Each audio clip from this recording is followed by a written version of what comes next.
और मैं रजनीश हूँ, ये मैं खुलेआम सरेआम कहता हूँ।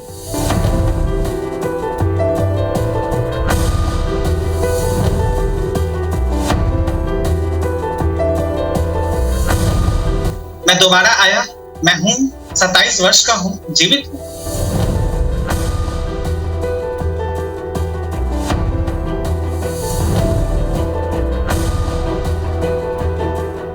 नमस्कार, मैं हूं संजय शर्मा और हमारे खास कार्यक्रम ओशो के पुनर्जन्म में आपका स्वागत है।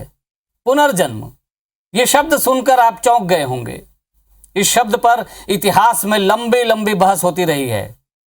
ओशो एक दार्शनिक, एक संत, एक रहस्यदर्शी और उन सबसे बढ़कर एक जीवंत किंवदंती का नाम है। ओशो के अविश्वसनीय जीवन और क्रांतिकारी संदेशों ने मानवता को झकझोरने का काम किया। अपने कृतित्व के साथ ओशो अब भी जीवित हैं। पर हैरान करने वाली एक बात हम आपको बताने जा रहे हैं। वो है ओशो के देह त्यागने के बरसों बाद भारत के एक युवा ने दावा किया है ओशो की वापसी हुई है। जी हां, उनके रूप में ओशो ने पुनर्जन्म लिया है। तो कौन है वो युवा और क्या है उनका दावा, सब कुछ जानेंगे इस खास कार्यक्रम में। तो हमारे साथ जुड़ चुके हैं बिहार के मुजफ्फरपुर से शशि वासुदेव जी, जो अपने नाम के साथ अब कुछ ही दिनों पहले भगवान लिखना शुरू कर चुके हैं। तो शशि जी, आपका बहुत बहुत स्वागत है हमारे IBC 24 के इस खास कार्यक्रम में। और सबसे पहले हम आपसे जानना चाहेंगे कि आप दावा कर रहे हैं कि आप आचार्य रजनीश ओशो ही हैं। पुनर्जन्म आपके रूप में हुआ है ओशो रजनीश, आचार्य रजनीश जी का, ये आप दावा कर रहे हैं। कैसे साबित करेंगे? बहुत कठिन मुद्दा है ये। 19 जनवरी 1990 को जब मैंने देह त्यागा अपने पुणे आश्रम में भगवान श्री ओशो रजनीश के रूप, तो 14 फरवरी 1995 को दोबारा मेरा जन्म हुआ। मैं जीवित हूँ। मैंने कार्य की शुरुआत भी कर दी। अनेक देशों में कार्य कर भी रहा हूँ, लोगों को अपने दर्शन, अपनी आध्यात्मिक शिक्षा दे भी रहा हूँ जी। और ये जो अध्यात्म की ज्योति जो मैंने 1950 से जो जलाई जी, लोगों को लगा शायद रजनीश के जाने के बाद ये ज्योति बुझ जाएगी, कोई व्यवधान आ जाएगा, लेकिन ऐसा नहीं है। मैं दोबारा आया, मैं हूँ 27 वर्ष का हूँ, जीवित हूँ जी, और उसी ज्योति को आगे बढ़ा रहा, पूर्ण विश्व में बढ़ा रहा, सबों को जागृत कर रहा हूँ। जागरण ही मेरा कार्य। ये जो जागरण का कार्य है, ये कार्य थोड़ा अधूरा रह गया। शायद समय मेरे पक्ष में नहीं था, शायद शरीर उसके लिए पूर्णतः तैयार नहीं था। मैं बूढ़ा हो चला था जी। और अमेरिका में भी काफी सारी घटनाएं मेरे साथ और हाँ। उसके बाद मैंने सोचा कि नहीं, इस देह को त्यागना ही मेरे लिए ज्यादा श्रेयस्कर रहेगा। तो मैंने सांकेतिक रूप से लोगों को ये बताना शुरू कर दिया था साल भर पहले ही। हाँ। अपने देह त्याग से साल भर पहले ही मैंने बताना शुरू कर दिया था। लेकिन मैं जब गया, उससे 2 महीने पहले मैं सोचता था कि मैंने एक बात तो कही ही थी कि एक जन्म मेरे पास और है। हाँ। यदि मैं चाहूं तो एक जन्म और ले सकता हूं, ये मेरे ऊपर निर्भर है। हाँ। और परिस्थितियां कुछ ऐसी हुई, मुझे पता था अभी बहुत बहुत ज्यादा वैज्ञानिक क्रांति आने वाली, वैज्ञानिक उपलब्धियां मानव जाति हासिल करने वाली। इसके बाद आध्यात्मिक क्रांति की जो रूपरेखा है, इसका जो प्रारूप है, पूर्णतः रूपांतरित होने वाला है। दुनिया बहुत बदल, जो चिट्ठियों और टेलीग्राम का जमाना पहले था, जी, अब पूरी तरह बदलने वाला है। सब कुछ आपके हाथों में। तो आप चाहते हैं कि इसका फायदा उठाया जाए, इस वैज्ञानिक तरक्की का? हाँ, मैंने सोचा कि आने वाले युग में, आने वाली सदी में, ये जो 21वीं सदी आने वाली है, ये पूरी तरह दुनिया जो बदलने वाली है, इसमें यदि मैं अपनी आध्यात्मिक क्रांति को और आगे बढ़ाऊं, जो कार्य अधूरे रह गए थे उसे मैं जरा सा और आगे बढ़ाऊं। गल्फ देशों में मैं बहुत ज्यादा पहुंच नहीं बना पाया, शायद अपने दर्शन को मैं उन देशों में भी पहुंचाऊं। यहाँ तक मैंने भी ओशो को काफी सुना है, उनके ऑडियो टेप्स भी सुने हैं। आवाज आपकी मिलती जुलती है, ओशो की शैली आपके साथ है, जिस तरह के शब्दों का चयन ओशो करते हैं लगभग उसी तरह के शब्दों का चयन आपके साथ है, लेकिन कुछ लोग ऐसा सोचते हैं कि ये तो मिमिक्री आर्टिस्ट भी कर सकता है, इसमें कौन सी बड़ी बात है। कैसे आप अपनी बात कह पाएंगे, लोगों को कैसे समझा पाएंगे, क्योंकि आप अच्छी तरह जानते हैं कि आज के समय में किसी को ये कहना कि ये मेरा पुनर्जन्म है, ऐसे ही कठिन मामला है। और फिर जब ऐसा कोई विरासत हो बहुत बड़ी, उस बहुत बड़ी विरासत का मालिक वापस आ जाए, तब उसके बारे में तो लोग उसको सहन कैसे करेंगे, ये भी थोड़ा सवाल है। क्या कहेंगे? मैं प्रमाणित करूं अपना अस्तित्व, मेरे लिए ये आवश्यक नहीं। मैं प्रमाणित करता ही नहीं। हाँ, मैं हूं, इतना काफी है, ये पर्याप्त। मेरे हृदय में जो अमृत है, मेरी वाणी में जो सत्यता है, मेरी आंखों में जो दर्शन है, जो किरण है, जो रोशनी है, समस्त विश्व में जब फैला ही रहा, ये बातें करता ही, उस कार्य में लगा ही हुआ, इतना काफी। मैं जानता हूं बहुत सारे लोग ऐसे भी होंगे जो मुझे श्रद्धा नहीं करते। मैं नहीं कहूंगा कि आप आए, मैं जबरदस्ती नहीं करता, मैं किसी के साथ जबरदस्ती करता ही नहीं। ये आपकी श्रद्धा का मामला है। दरअसल बात यह है कि पुनर्जन्म एक ऐसी घटना है जो कि सनातन धर्म में सर्वोपरि है। लोग मानते हैं कि फंडामेंटल प्रिंसिपल, सारे अवतारों का जो जिक्र है हिंदू धर्म में, सनातन धर्म में, ये सब पुनर्जन्म से ही कहीं ना कहीं आए। तो यदि कह दें कि पुनर्जन्म नहीं होता तो ऐसा भी कहना होगा कि हम सनातन धर्म में विश्वास नहीं करते, क्योंकि सारी बातें वैसी। तो आप किसी को नहीं बुलाते, किसी को कह नहीं रहे हैं, ये आपने कहा, लेकिन आप ये तो कह रहे हैं ना कि आप ओशो हैं, आप रजनीश हैं। और अगर आप रजनीश हैं तो आप जाहिर है कि रजनीश की विरासत पे कहीं ना कहीं किसी न किसी तरह से, एक तरह से आप दावा भी कर रहे हैं उस विरासत पे, या उनके लोगों को आप संदेश दे रहे हैं कि मैं हूं, आइए। मैं दावा नहीं करता जी। मुझे क्या चाहिए, मेरा है क्या, मेरा था क्या, मेरा हो क्या चाहेगा। मैं सब कुछ हूं और मैं कुछ भी नहीं। मैं दावा क्यों करूंगा? मैं जो हूं वो मैं बतलाता हूं। मैं दावा क्यों करूं? I am not claiming anything, I am just saying who I am. This is the real identity of mine, that is it, that is enough. I am not saying anything beyond that. मैं उसके परे कुछ कही नहीं। मेरे पास जो है बहुत है, बस मैं जो अपना कार्य है वो करता हूं। और मैं रजनीश हूं, ये मैं खुलेआम सरेआम कहता हूं, और मुझे इसमें जरा सी भी शर्म नहीं आती। क्यों आए? क्योंकि जब से मेरी स्मृतियां वापस आई, तब से मैं ये सोचता ही था ऐसा कब वो समय होगा, ये शुभ समय कब आए जब मैं अपने लोगों से मिलूं, जब मैं अपने सन्यासियों से मिलूं, जब उनसे बातें करूं, पुनः मैं व्याख्यान दूं, प्रवचन दूं, लोगों के प्रश्नों के उत्तर दूं। मैं ये चाहता हूं, मैं दावा नहीं करता। हाँ, मैं रजनीश हूं ये कहता हूं, ये दावा नहीं है, क्योंकि दावा तो आक्रमण हो गया ना। मैं आक्रमण नहीं करता जी। मैं लोगों पे आक्रमण नहीं करता कि तुम आओ। ये जो मेरी जिम्मेदारी है अपने लिए, लोगों के लिए, दुनिया के, कि मैं हूं, तो ये जो सत्य है, ये सत्य मैं बताता हूं, ये दावा नहीं। I am just conveying the very fundamental information regarding me. I am just conveying my identity. I have realised my self and I am just propagating my real identity. I am just acknowledging myself, and this acknowledgement must be propagated far and wide across the planet. इससे कोई फर्क नहीं पड़ता। मेरे पास जो कुछ भी था, ओशो इंटरनेशनल पुणे में जो आश्रम है जी, अब ये आश्रम मेरा हो नहीं हो, इससे कोई फर्क नहीं पड़ता। अगर अस्तित्व की मर्जी होगी तो बेशक इससे भी बड़ा कम्यून बन जाए।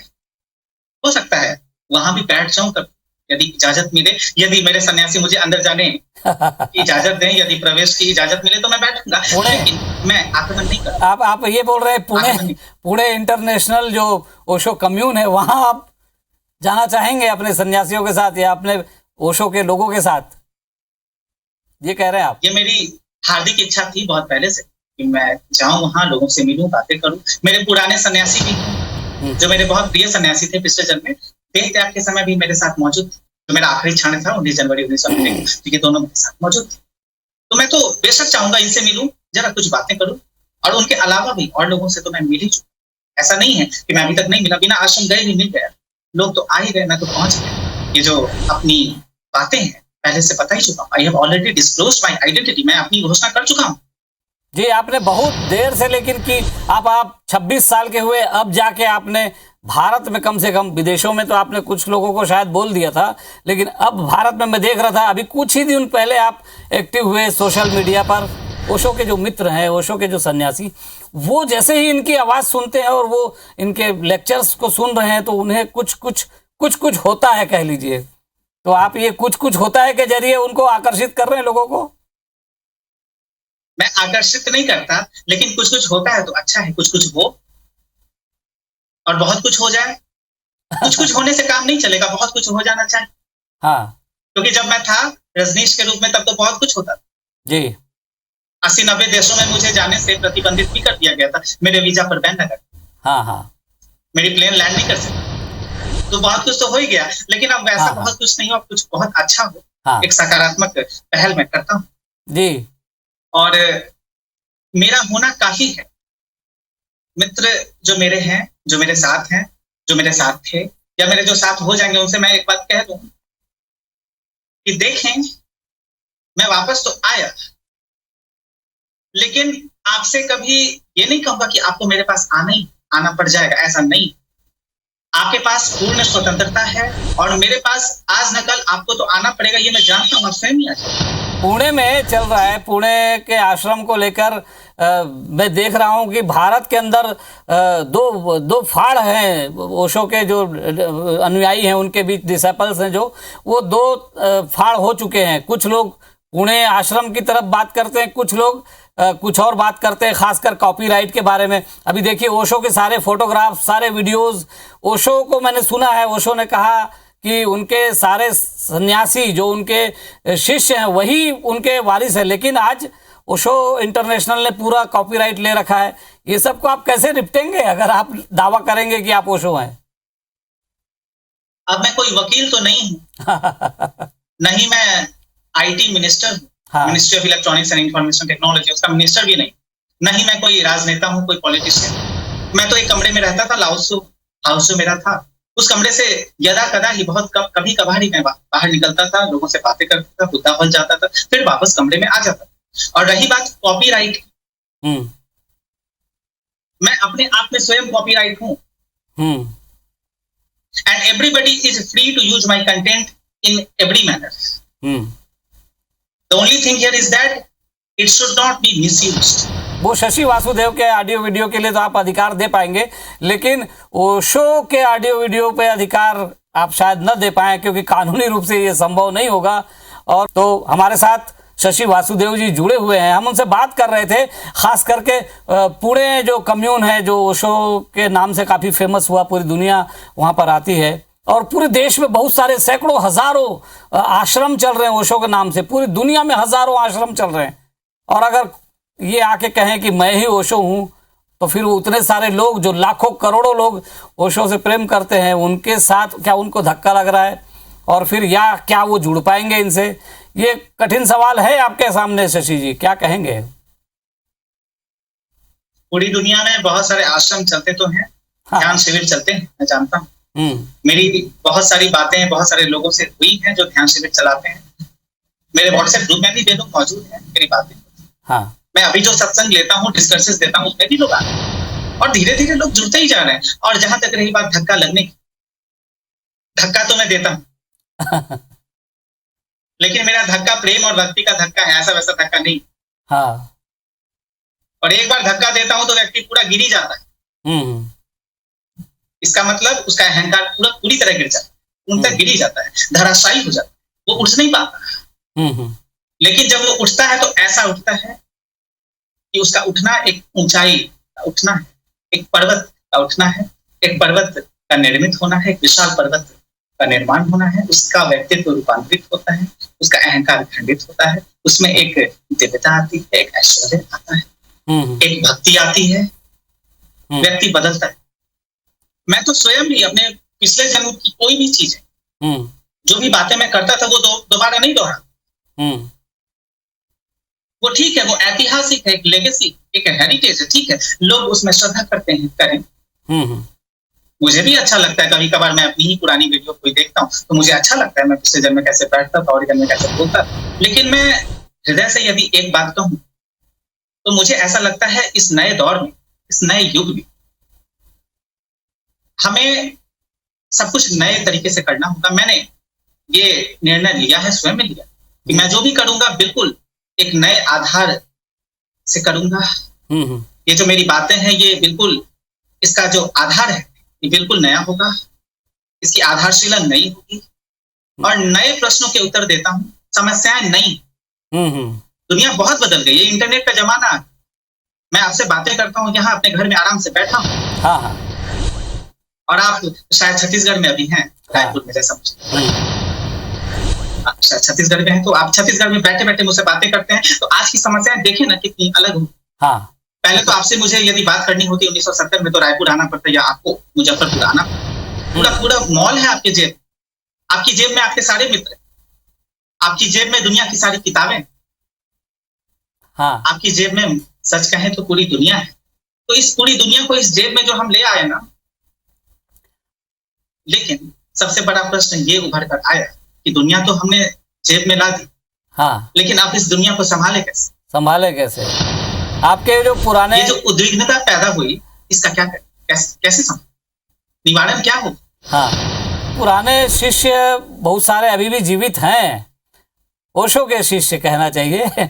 आप उनसे संपर्क में आते हैं, आपने संपर्क किया उनसे? आपने कुछ, अगर वो अभी भी जीवित है और आपके साथ उनकी कुछ ऐसी बातें हुई होगी जो आपने अगर उन्हें बताया होगा तो ज़रूर उनको लगा होगा कि कुछ बात है।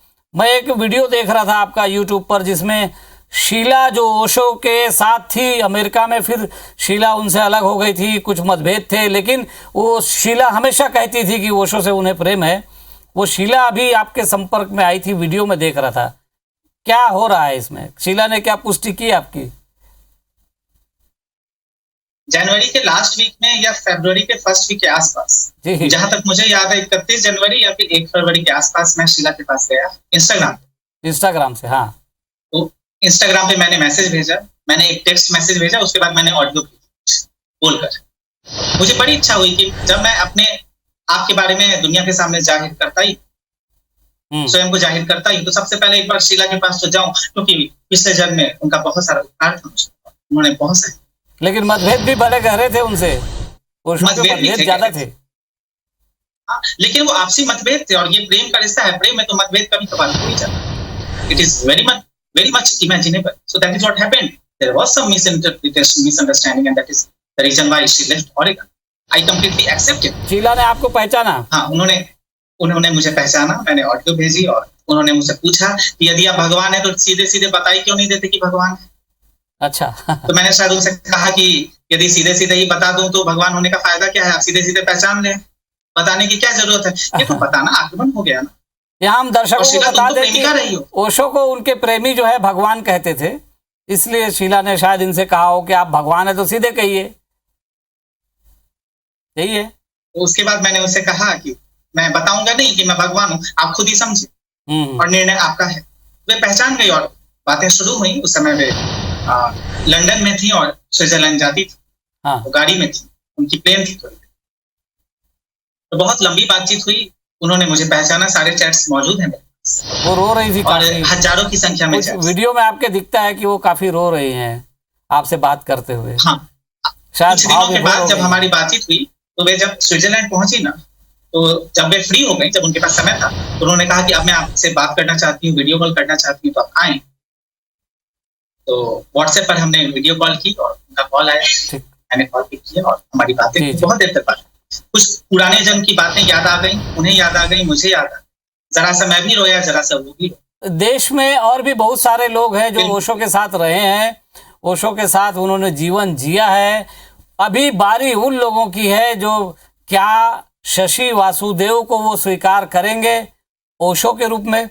ओशो की आवाज़, ओशो की शैली, ओशो का रंग ढंग वहाँ दिखाई तो दे रहा है, शशि वासुदेव के रूप में दिखाई तो दे रहा है, लेकिन क्या इतना पर्याप्त होगा ओशो के उन पुराने लोगों को मनाने के लिए, ओशो के जो प्रेमी हैं उनको ये एहसास दिलाने के लिए कि शशि वासुदेव के रूप में ओशो फिर से इस दुनिया में आ चुके हैं? एक बात मैं कहना चाहूंगा। जी जी कहिए।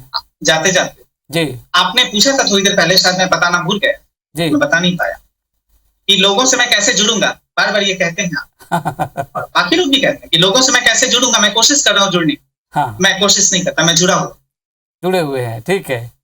मैं तो जुड़ा हुआ हूँ, वे जुड़े हैं ये भूल गए हैं, मैं याद दिलाता, ठीक है। तो ये याद मैं दिला जुड़ता रहे नहीं, मैं हैं। जुड़ा हुआ, मैं जुड़ा हुआ हूँ। जैसे सारी पृथ्वी एक दूसरे से जुड़ी हुई, जी, सूरज से पृथ्वी जुड़ी हुई है, पृथ्वी से सूरज जुड़ा हुआ है। हाँ, ये जो पृथ्वी है समस्त ब्रह्मांड से जुड़ी हुई है, क्योंकि हाँ, सबका प्रभाव कहीं ना कहीं जीवन पर तो पड़ता ही है। आप पेड़ पौधों से जुड़े, लेकिन लेकिन वे शायद भूलते हैं कि वे जुड़े हुए। मैं याद दिलाने आ गया, जी। मैं जगाने आ गया, तो आपको जो बता सोते दें हैं कि उन्हें अभी इस जगाने आ समय, गया, और उन्हें दुख जरा भी नहीं लगेगा, क्योंकि वे जिसे पूछते हैं, वे जिसकी बातें करते हैं, वे जिसे सुनते हैं, मैं तो जीवित हूं ना, हाँ, तो इससे किसी को बुरा क्यों लगेगा? और मुझे चाहिए क्या? ठीक है। मुझे कुछ नहीं चाहिए, मुझे बस मेरे लोग चाहिए, मेरे साथ बैठे मैं बातें करूं, इससे ज्यादा क्या चाहिए? That is enough, that is more than वैसे इनफ। वैसे शशि जी ने अभी सत्संग भी शुरू कर दिया है, लोगों के साथ वो जुड़ रहे हैं, प्रवचन भी कुछ कुछ शुरू कर दिया है उन्होंने। अब देखते हैं भारत के भीतर अब लोगों के बीच किस तरह की चीजें होती हैं। एक तरह से उन्होंने अपनी उपस्थिति दर्ज करा के एक हलचल तो मचा दी है। तो इस कार्यक्रम में इतना ही, फिर कभी मौका लगा तो जरूर इनसे आगे की और भी चीजें चर्चा करेंगे। तो शशि जी, आपका बहुत धन्यवाद हमारे इस कार्यक्रम में जुड़ने के लिए। तो इस कार्यक्रम में इतना ही। आप देखते रहिए IBC 24।